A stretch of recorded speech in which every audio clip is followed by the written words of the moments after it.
सारे स्टूडेंट्स यही same mistake करते हैं और एंड में उनका रिजल्ट इसी चीज की वजह से बहुत ज्यादा डिफरेंट जो है वो देखने को। कुछ स्टूडेंट्स ऐसे होंगे जो कि बहुत सारी गलतियां अभी तक कर चुके होंगे और उन्होंने शॉर्ट नोट्स भी नहीं बनाए होंगे, तो कोई बात नहीं बेटा, में जो भी इंपॉर्टेंट कीवर्ड्स है ना उनको हाईलाइट करते चलो साथ साथ में। बेटा रिवीजन जो है वो आज तक तुम सबने सुना होगा, लेकिन एक स्टेज आती है रिकॉलिंग, और रिकॉलिंग स्टेज कब आती है? जब तुम बुक्स क्लोज करके उसके बाद उस कॉन्सेप्ट को मेमोराइज करते हो।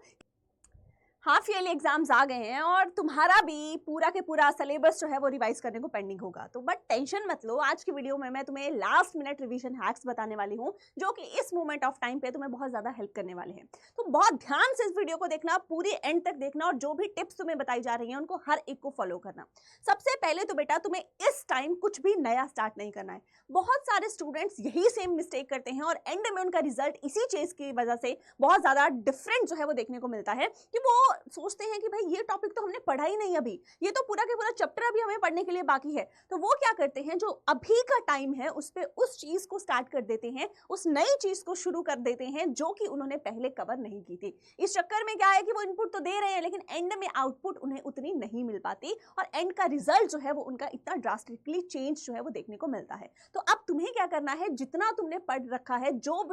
टॉपिक जो चैप्टर्स जो है बेटा तुमने पढ़ रखे हैं, सिर्फ और सिर्फ उन्हीं के साथ जाओ। कुछ और नया स्टार्ट करने की इस मोमेंट ऑफ टाइम पे तुम्हें नीड नहीं है और ना ही वो सही चीज है, क्योंकि तुम टाइम तो वेस्ट करोगे, साथ में जिन चीजों को तुम बहुत अच्छे से रिवाइज कर सकते हो वो टाइम भी तुम वहां पे यूटिलाइज ना करके उसको भी वेस्ट कर दोगे। दूसरी बात क्या है कि भाई शॉर्ट नोट्स जो है उनसे रिवीजन करना, कभी भी एनसीईआरटी की बुक ओपन करके उससे रिवाइज करने की गलती मत करना, क्योंकि उस पर इतना वास्ट नॉलेज है। अगर तुम सोचोगे पूरी एनसीईआरटी को लाइन टू लाइन इस टाइम जो है रिवाइज कर पाओगे, दैट इज नॉट पॉसिबल। तो तुम्हें क्या करना है, तुम्हारे शॉर्ट नोट्स जो हैं उनको उठाना है,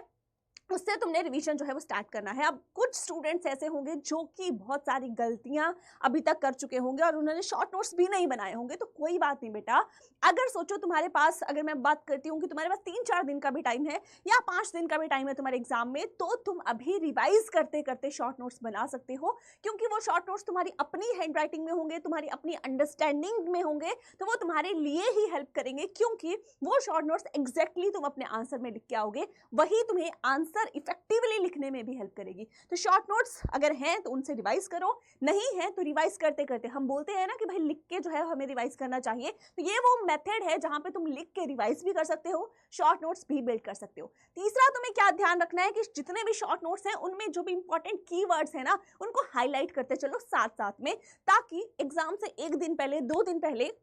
जब तुम उठा के देखो तो इतना टाइम हमारे पास नहीं होता है कि पूरे के पूरे शॉर्ट नोट्स भी गो थ्रू करें। ठीक है, हमें होता है ना कि आप क्विक रिवीजन करना है, तो क्विक रिवीजन में ये तुम्हें हाईलाइटेड कीवर्ड्स जो है, इंपॉर्टेंट कीवर्ड्स जो तुमने हाईलाइट किए हैं वो तुम्हें हेल्प करने वाले हैं, क्योंकि उनसे तुम्हें एक आइडिया हो जाएगा कि ये कीवर्ड्स हैं तो हमारा जो कॉन्सेप्ट है वो किस चीज के अराउंड आपका बिल्ट है। ठीक है, तो ये तुम्हारे लिए बहुत बहुत इफेक्टिव टेक्निक है। और सबसे इंपॉर्टेंट जो है दैट इज रिकॉलिंग। बेटा रिवीजन जो है वो आज तक तुम सबने सुना होगा, लेकिन एक स्टेज आती है रिकॉलिंग, और रिकॉलिंग स्टेज कब आती है? जब तुम बुक्स क्लोज करके उसके बाद उस कॉन्सेप्ट को मेमोराइज करते हो, किसी को सुनाते हो, चाहे मिरर के सामने खड़े होके खुद को सुनाते हो, दैट इज द स्टेज जिसको हम बोलते हैं रिकॉलिंग। अब रिवीजन तो हम क्या करते हैं भाई, हमारे सामने बुक जो है, नोटबुक जो है खुली है,